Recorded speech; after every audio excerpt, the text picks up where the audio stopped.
Welcome to this February episode of the Hoops and Dreams QPR Podcast. My name is Brian Fisher, and along with a guest, I'll be doing a brief review of recent games and looking ahead to the next few games as well, and most importantly, discussing current topics. On to my guest, Joe, who's another regular contributor on the Hoops and Dreams Forum. Welcome to you, Joe. Thanks for having me, Brian. Yeah, it's hard getting you, but I'm glad we got there in the end. All right, so the transfer window is shut, and the squad we have now is the squad that will see us through to the end of the season. So how did they do in January? Well, let's have a quick look at the games played, our last 4 games, in fact. Reading against QPR was the first one on the 14th of January. We drew 2-2. QPR against Swansea, the following week, we drew 1-1. And just in case you thought there was a trend developing here, Hull against QPR, we lost 3-0. And then Huddersfield against QPR, we drew 1-1. That was on the 4th of February, last Saturday. So we got 3 points out of a possible 12. We are now 14th in the league on 39 points, alongside Swansea. I don't think anyone thought Reading away or Swansea at home would be easy game, so perhaps drawing both of those was not unexpected, despite the desire to win and show the corner had been turned. But the subsequent heavy defeat to Hull removed any optimism held by the fans, and apparently Neil Critchley as well. I've been away on holiday, and I hoped upon my return to find that QPR had normal service resumed. However, instead of QPR, it was QPR. Yeah, terrible pun. I would say, though, that there was a better team performance against Huddersfield the week after, although whether that was because Johansson started in midfield or not, I don't know. So let's have a quick look at those championship games, Joe. I said the draws against Swansea and Reading were probably the best we could expect, but then the next week we were beaten 3-0 by Hull. Surely you couldn't have predicted that. I don't know. Hull City's been one of those bogey grounds for quite a while, isn't it? I think of the 2010-11 game when Tarap threw his strop and Warnock left him on the pitch for the entire game. It's not always a happy hunting ground. I had a discussion with a friend of mine who's a Brighton fan.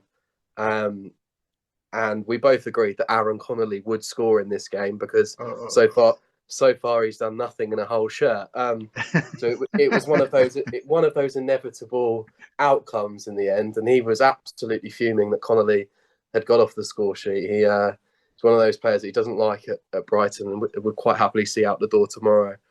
But the whole performance was us at our worst, wasn't it? I think it came nearly a year to the day that Reading performance came last season when we won 4-0. And you look at that and you think if that's our apex, then the whole performance is definitely the nadir. Yeah. It was dire. You're absolutely right. I must be honest. I haven't really seen as much of the games as I'd like to at the minute because I've been incredibly busy. But I did get to see bits and pieces of the whole game on the catch up on the website, and some of the defending for it is woeful. There's absolutely no unity in that defence, and even defending from the front, there's no aggression from the front to press properly and to press in units and to actually put themselves about. It's too passive. I think even going beyond the whole game. The Huddersfield performance in the second half I thought was bad. I thought once Johansson started to tire, I thought the team went to pieces. And for the last 10-15 minutes, it did feel a bit like, when's Jordan Rhodes going to pop up with a last minute winner? I don't think the Swansea performance was fantastic either. I know that was one of those games. I did watch the whole 90 of that, and we had our chances. Obviously, we hit the bar. We had a couple of other chances as well. Jamal's Lowe took his goal well, but I still felt at half time we were lucky to be ahead in that game. Swansea do as Swansea do. They dominate the ball, but they had 2 corners in the first half, which if Cabango and Darling connect with them, we're 2-0 down at the break, and it's a completely different game. fortunately, we've got away with that one, and a 1-1 draw at home to Swansea in isolation doesn't look bad. In the same way where a 2-2 draw away to Reading probably doesn't look bad. But when you follow it up with the inability to beat Hull, the inability to beat Huddersfield, and then you look at how long it's been since we've won a game, you're sort of looking around thinking, oh, hang on a minute, we're sinking rather than rising in the table. Yeah. Yeah. I mean, you can't hope to do well with just draws and the odd defeat.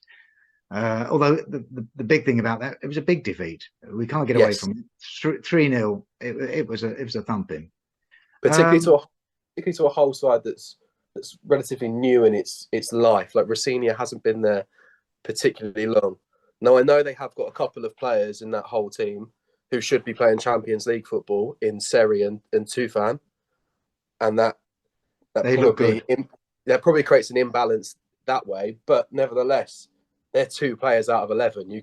There are 9 other players that you can exploit in that team. And let's be fair about this. Okay, they may be Champions League standard, but we're playing also against sides that have come down from the Premier League with most of their squad intact. So they're equally good, and we should be trying to beat them as well.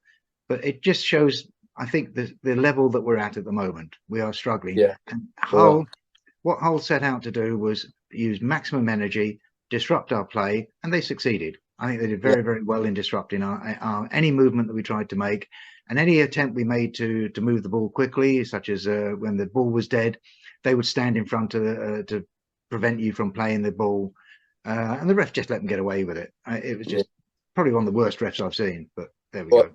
We say that. I thought the referee on the Huddersfield game was even worse. He might well be a contender as well. You're right.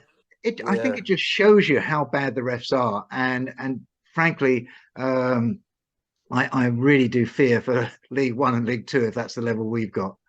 Absolutely. There was a bizarre goal at the weekend. Was it possibly at Portsmouth, where they played the referee didn't play an advantage, and it was one pass and the ball was in the net. And oh god, they ended up losing the game 1-0. This team. I must admit, I've only seen it briefly on the internet. I didn't actually pay too much attention to it, but it's bizarre. Yeah, I mean, I think being refereeing's a thankless job, but I think sometimes they bring their own shovels along to bury themselves. Absolutely. Oh, sorry. Okay, so the results from those 4 matches, a heavy loss and 3 draws, confirms to even the most half-full optimist of QPR supporter that a top 6 finish is now purely a pipe dream, I would suggest. Yeah. The draw at Swansea after going 2-0 down in the first half showed that the R's, and Roberts in particular, could fight back. However, the loss against Hull demonstrated the lack of depth in the squad, and also, it seemed, the lack of conviction by some of them. Yep. Whether this is confidence or not, I don't know. I mean, I don't know what you feel about this, but I do worry. I mean, people like Tim Iroegbunam and Tyler Roberts, they looked as if they were just going around in a daze. Yeah, I have my opinions on Roberts and Iroegbunam. Roberts, particularly when he first signed, I don't really know what Tyler Roberts is as a footballer. Nice little touches, but positionally, he's what, 24, pushing 25, and he hasn't defined himself in terms of what he is on a football pitch. And he, to me, was always a bit of a suspect low knee that when the going gets tough, Tyler Roberts might disappear a little bit. He's a 1 in 10 player as well, in the sense that he'll have 1 good performance in 10 games and then disappear. Yeah, it's just not good enough. Yeah, Iroegbunam is typical. He's a typical player of the way that the British idea of what a central midfielder has changed, in the sense that he's very large. He's able to run up and down, but in terms of his actual ball ability, particularly his passing ability, it's very, very loose. And at the moment, in a 2, he is making us more vulnerable than we should be. I totally agree. I would add on as well, Joe. Sorry to interrupt. I would add on as well that his positioning is sometimes really poor. Yes. He actually will stand there and let the guy go past him. Yes, because he's so badly positioned. The Swansea goal in that one was evidence of that. Yes, complete. He just ball watches, and then you know, if that happened in a Sunday league game, the experienced player playing behind him would get hold of him and tell him to switch on. You know, I kind of have some sympathies towards him in the sense that there should be someone in that team getting a hold of him and saying, "You stand here, you track that, and do not switch off." But when Yeah. that's not happening, he's on a hiding to nothing because his instinct is to follow the ball. Yeah, and create a foul generally. Yes, exactly. And I think in many ways that it's been sensible from Critchley to take him out of the team after the whole game because he needs educating, but in a way where he's not on the pitch costing the team errors as well. They need to be able to point that out to him in training, whether even when he sat on in the dugout, where Critchley can point to him and go, right, you see this gap that's just been created. This is what I don't want you to be doing. Now, you know, he is only 19 and he is in his first full season of football. So Correct. there are some leniencies that can be given towards him.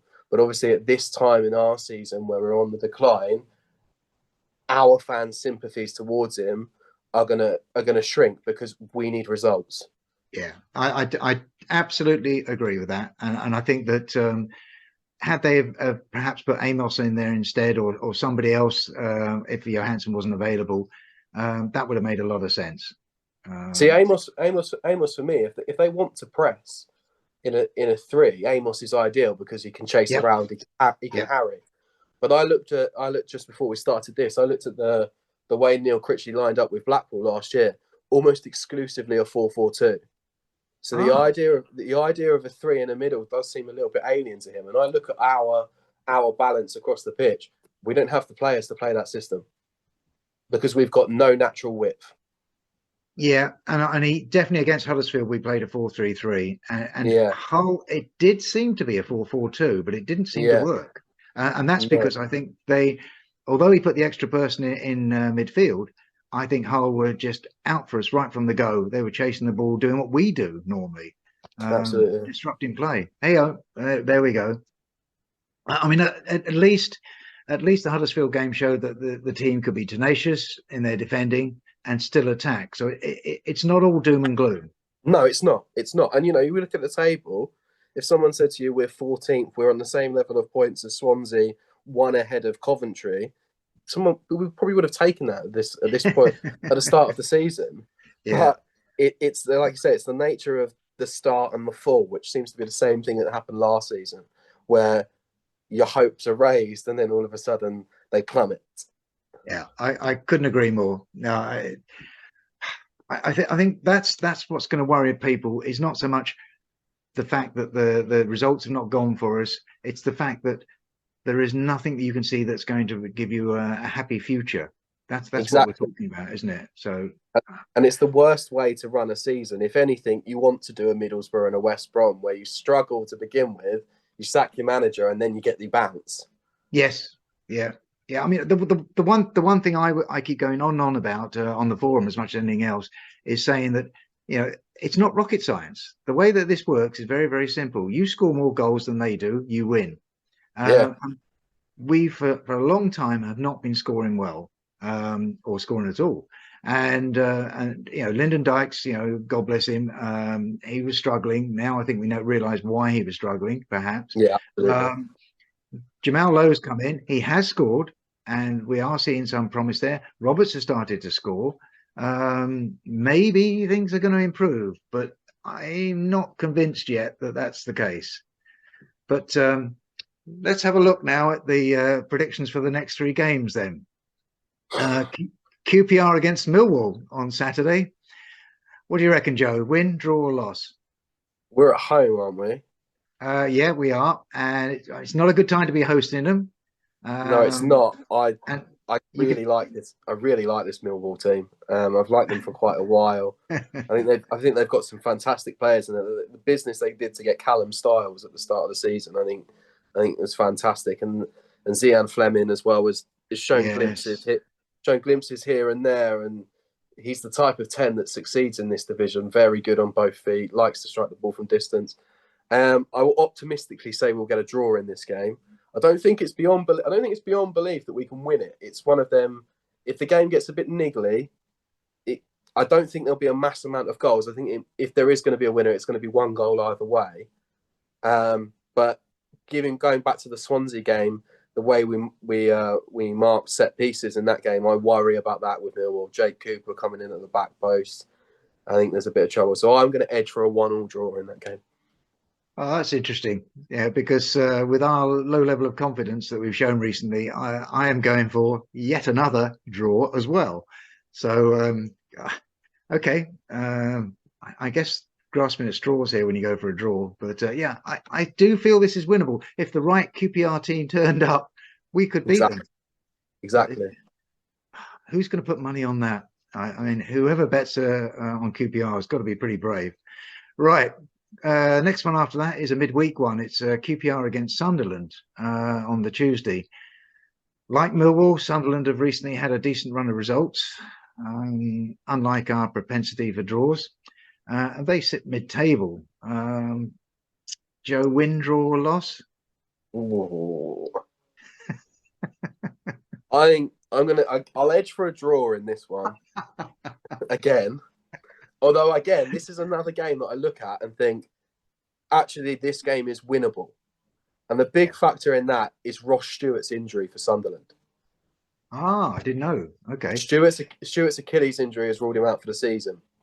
And with Ellis Sims having gone back to Everton and not returned to Sunderland, I do question whether Sunderland will have enough goals in them across the rest of the season to be able to push for promotion.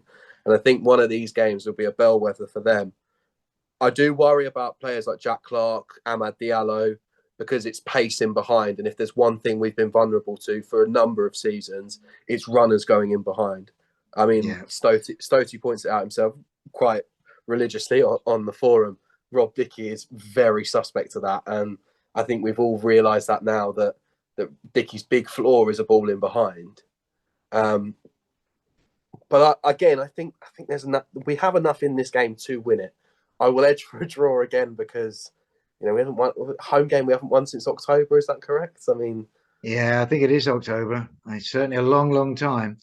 Well, I mean, Sunderland are doing really well in the Championship, whereas we do not. However, I've got to feel that the R's are going to come out fighting. It's a home game. Yeah. I'm going to settle for a draw, though, like you. Yeah, exactly. I mean, it's bad. I hate to say this. Yeah. This is how bad it's got. I mean, we're actually settling for draws, but anyway. Said, I may actually go to this one. I must admit, I haven't been all season for a multitude of reasons. But this is the one. I've got a friend that's a Sunderland fan, and I'm actually looking at this game thinking, it's a midweek. I could do this one. So I may well go. All right. Well, I hope you go, and I hope you cheer him on to victory, mate. Okay, Middlesbrough against QPR on Saturday, the 18th of February. That's our third prediction. They're doing rather well recently and pushing for an automatic qualifying slot. Borough are going to be a hard nut to break, I would suggest, and it is also an away match. So, Joe, what do you reckon? Well, I think we could have another heavy hold performance in that game. I think the attitude has to be right in that game, but even then, I think Middlesbrough have got too many players that will cause us too much trouble. 3-4-0 Middlesbrough. Oh my God! I've also gone for a loss because I think it'll be too much for us. But I was thinking along the lines of 2-0. God, dear, oh dear. Right. I sometimes wonder why I bother to have people on here who are so negative. Who watches going to get 9 points? We're going to get 9 points from these games now. I live in hope. I really do. Yeah. I mean, you've got to if you're a QPR supporter. Okay, on to our first topic then, which inevitably is discussing the transfer window, which is slammed shut. And from this, I've listed the movements that I can remember. Out for good is George Thomas, who's gone to Cambridge. Macaulay Bonne has gone to Charlton, and Faisal Batache has been released. I don't know where he's gone. Out on loan is Connor Masterson. He's gone back to Gillingham. I've got a feeling that Murphy Mahoney's gone out as a goalie somewhere. I can't. I did read that he was going to Walsall, but I don't know. That's right. I've not heard anything since. Yeah. No. Okay, and the other one is Nico Hämäläinen, who's gone to the very abbreviated Racing White Daring Molenbeek. Great name. And we've got Jamal Lowe, obviously from Bournemouth as a striker on loan. But on contract, we've signed Elijah Dixon Bonner on a free transfer.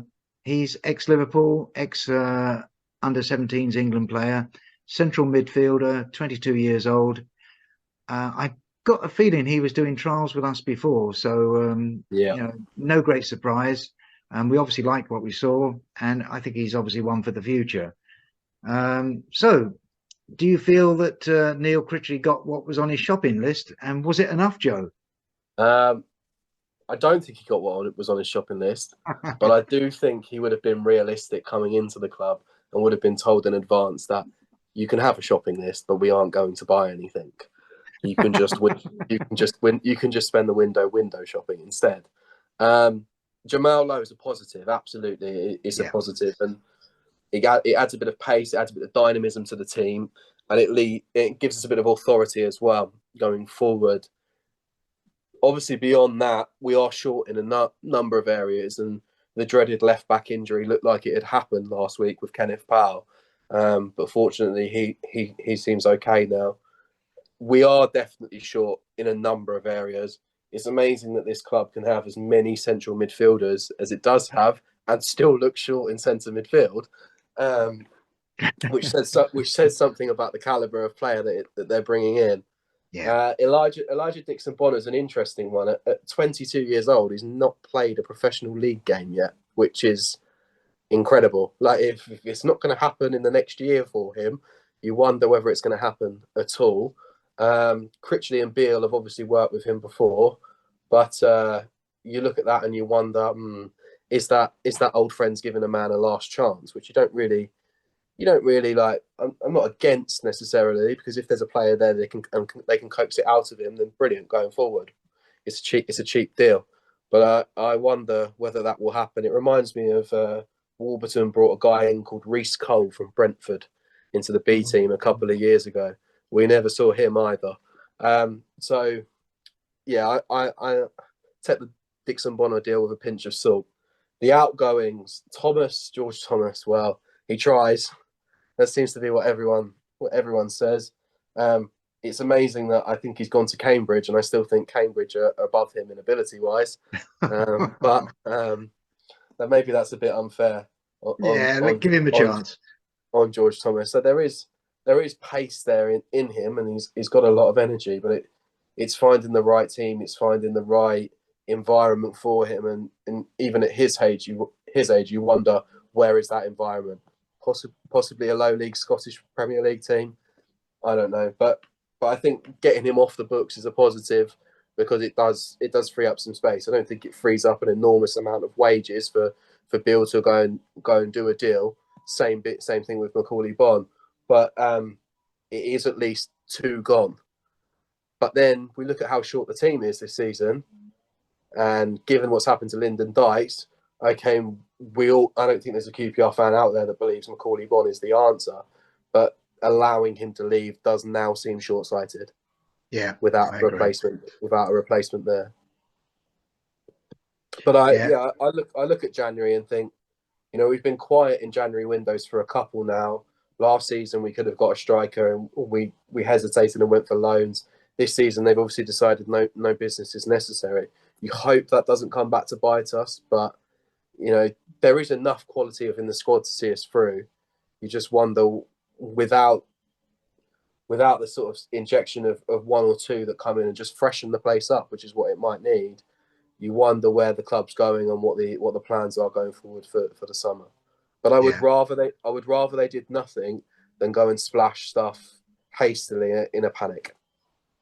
Yeah, I'm totally with you on that, and I think any sensible person would be there, and right at the front would be Lee Hoos, who would turn around and say, no, you can't have that person. It's just too much of a gamble. I'm not going to spend the money. I think he's right to do that. Whatever happens now, we're not going to finish probably in the top 6. So therefore, let's not waste our money on a desperate move to get in somebody who's actually going to put goals in the net. I look at the one deal I did see that I did think that the club might be tempted by, given the way that we play and the way he stylistically plays, is Jordan Hugill. Now, I know we've had him before, and the boy's a bit hit and miss, but he holds the line and runs the line well. And he finishes pretty good. Yeah, he's a bit lapsed here and there, but he can get goals in this division. He's more reliable in front of goal than Lyndon Dykes is. Yeah. Now, he was a deal that I looked at and thought I was slightly surprised that the club didn't take that. But then when I saw he signed I think it was nearly a 3-year deal at Rotherham, takes him to these 34. If that's the deal that he is angling for, this club's not going to give it to him. So I can understand why they potentially backed out of that deal. But I thought the Ashley Barnes discussions were pie in the sky. I thought he's really effective still for Burnley. Like, he still gets in their team, and it's wishful thinking. He's the kind of player that we could just about afford when we were in the Premier League. We're not going to be able to afford him now. No, and they're not going to release him to another Championship club. It'd be crazy to do that. Right. The only other one I would say is that, given the financial restrictions that we're under, I think the only one missed opportunity was probably Matt Smith from Arsenal, who was yet another midfielder. Yeah. Having Smith come in halfway through the season would have strengthened that role, I think, within the squad, and enabled him to understudy Johansson. That's the only thing I thought was a worthwhile thing. We didn't get him. We might get him at the end of the season. Who knows? We would have had to have created space, wouldn't we? We had to send a loanee back as well, which would have made things difficult. I think Tyler Roberts has gone over the threshold, so he can't be sent back as well. Correct. So you're looking at that and thinking, well, who are you going to send back? If the deal for Taylor Richards has been agreed for the summer, regardless of what happens between now and then, that loan is not going to get cancelled. So you're looking at Taylor Richards. I've yet to see how that's going to work out. I cannot see that one at the moment. It's clever marketing from Brighton. All right, let's move on to topic number 2. We're in a downward spiral at present. Everybody accepts that. Not just in terms of results, but in terms of the performances as well at times. So what realistically could you tell Neil Critchley, Joe, in order to change our fortunes? What would you suggest? Right now, looking at what we've got available, as the form of the players at the minute, I might revert to a back 3 and go 3-5-2, at least to get us a little bit more defensively cohesive. And solidify the midfield. Yeah, I would play Armstrong and Lowe together as a 2, because I think the pace of the two of them is an outball. And even if we go back to basics for a bit, where the centre backs knocking balls over the top into Lowe and Lowe and Armstrong, that at least will put a little bit of fear in the team, and it will create space for people like Chair and Johansson to operate. So I would play Armstrong and Lowe as a 2 with Chair in behind as a 10. Now, that means pushing Willock out, and I would leave Willock out completely. But again, I don't think his performances have been there, which is partly explains our drop in form. I then would put Johansson in with Field in the midfield. I think part of the reason why he probably hasn't gone back to a back 3 is the fact he doesn't have Balogun available. We spoke previously about Dickie's lack of pace, and if they play Dickie as an outside centre back in a 3, we are vulnerable yet again. So I wonder whether he's looking at that and thinking, I don't have the players to play the 3. I'm just going to manage with what I've got at the minute. I think he has to get Ilias Chair in the centre of the pitch. Yeah, I totally agree. Huddersfield, he's shunted out to the left, and when Jamal Lowe came in, I expected Lowe to play from the right-hand side. Oh, right, okay. From what I've seen of Jamal Lowe at Portsmouth and Swansea, he plays as an outside forward coming in. So to see him playing down the middle, I know Huddersfield was needs must with Dykes out, but to see him play even centrally against Swansea, I was slightly surprised. I think the longer that Ilias Chair is shunted out to the left-hand side, the less effective we are going to be on the ball and the less creative we are going to be. Yeah, no, I can't argue with that, because that makes a lot of sense. I mean, it's not rocket science to state that winning football matches is a question of scoring more goals, as I said, than the opposition. But it really does sum up our problem, I think, at the moment. Fans do criticise the defenders for not preventing goals from being scored, but really our problem lies further upfield. It's in midfield where we're losing the ball. It's up front where we're not scoring. And we've got a dire record actually of not scoring. I mean, it really is poor. I must admit that the centre forwards nowadays don't always score a large chunk of goals. Like I did some numbers over last night just thinking about this, having watched Man City, Man City, and Sergio Aguero and Gabriel Jesus in 3 consecutive seasons scored no more than 30% of Manchester City's league goals. So I know Manchester City's like, it's not the right thing to compare probably against QPR, but when the team at the top of the country is spreading its goals around, it suggests to me that like that's the trend of football. Like there aren't many. Haaland and Kane are the exceptions in that they score bags and bags of goals. But most teams now don't play with a centre forward that scores 20, 25 a season. The goals have to be spread around. And if you look at our midfield in particular, there isn't a Lampard-style midfielder that goes beyond and gets into the box to score goals. So when there isn't goals coming from the front man, and the goals begin to dry up from your Willocks, your Chairs, and your centre midfielders don't contribute with goals, there is no goals in the team. You aren't going to score. So it's one of them where it is partly because of the way we're playing, but it is also partly because it's a trend in modern football that the goals are being spread about now. And if all areas of the pitch aren't contributing with the goals, then that's it, you're done. Yeah, I think also that we have to accept that there is a general lack of confidence in this side. And confidence, we've seen it in strikers time and time again. If the striker's not confident, they're not scoring. Or if they are scoring, it's just purely luck. But at the moment, everything is going against us. The team is lacking confidence. We need to get a good result, turn this round, and get 2 on the trot or something, and make it worthwhile. Absolutely. Fingers crossed. Yeah, we can only hope, can't we? Well, I hope you get to see the Millwall game. I envy you for that one. I think it'd be well worthwhile.